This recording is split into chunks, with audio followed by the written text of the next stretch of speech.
জোর গলায় বলছি, প্রথম কথা হচ্ছে দুর্নীতি। দুর্নীতি কারো খাটের তলা থেকে চাকরি চুরি। আপনারা যদি চান, আপনাদের কাছে অপশন আছে, আপনারা যদি চান যে যেটা চলছে ১,৫০০ টাকা মাসে শিক্ষিত বেকার যুবকদের হাতে ধরিয়ে দিচ্ছে, পার ডে ৫০ টাকা। তার পরিবর্তে আমরা বলছি বামপন্থী আইএসএফদেরকে ক্ষমতায় নিয়ে আসুন, ন্যূনতম ১৫,০০০ থেকে ২২,০০০ টাকার চাকরির ব্যবস্থা আমরা করে দেবো আপনাদের কাছে। কোনটা আপনারা চাইবেন? একদিকে বলছে রাত ৮টার পরে নারীরা বাইরে কাজে বার হতে পারবে না, আর আমরা বলছি রাত ৮টা ১০টা ভোর দিন দুপুর ব্যাপার নয়, নারীরা তার কর্মস্থানে নির্দ্বিধায় যাবে, নির্বিঘ্নে যাবে, কর্মস্থান থেকে নির্বিঘ্নে নিরাপত্তার সাথে যাতে ফিরে আসতে পারে তার ব্যবস্থা আমরা করব, যদি আপনারা আমাদেরকে সুযোগ দেন। আমরা বেশি কিছু বলবো না। আজকে আলু যেটা হুগলি জেলায় কিভাবে ক্ষতিগ্রস্ত হয়েছে, সরকারের একটা ডিপার্টমেন্ট আছে এগ্রিকালচারাল মার্কেটিং ডিপার্টমেন্ট, সেই ডিপার্টমেন্ট আজকে কোথায় ঘুমাচ্ছে?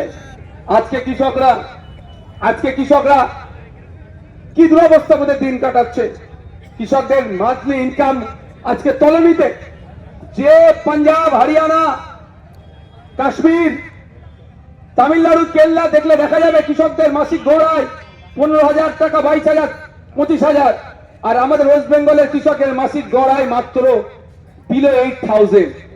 আপনারা যদি দেখেন মেঘালয়ের কৃষকদের মাসিক গড়ায় ৩০,০০০ টাকার উপরে, আর আমাদের কৃষকদের মাসিক গড়ায় ৮,০০০ টাকার নিচে।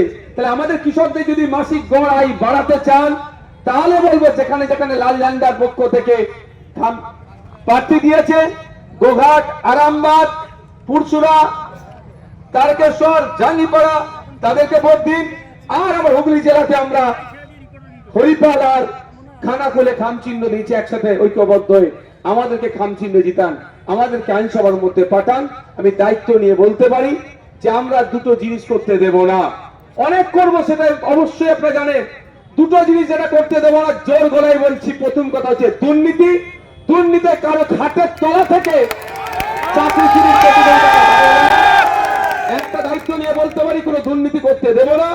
আর দ্বিতীয় যেটা হচ্ছে ধর্মীয় বিষ ছড়িয়ে আমরা ওরা করে যে সমাজে সম্প্রীতিকে বিনষ্ট করছে, এই সম্প্রীতিকে বিনষ্ট হতে আমরা দেব না, আমরা বিভাজন হতে দেব না।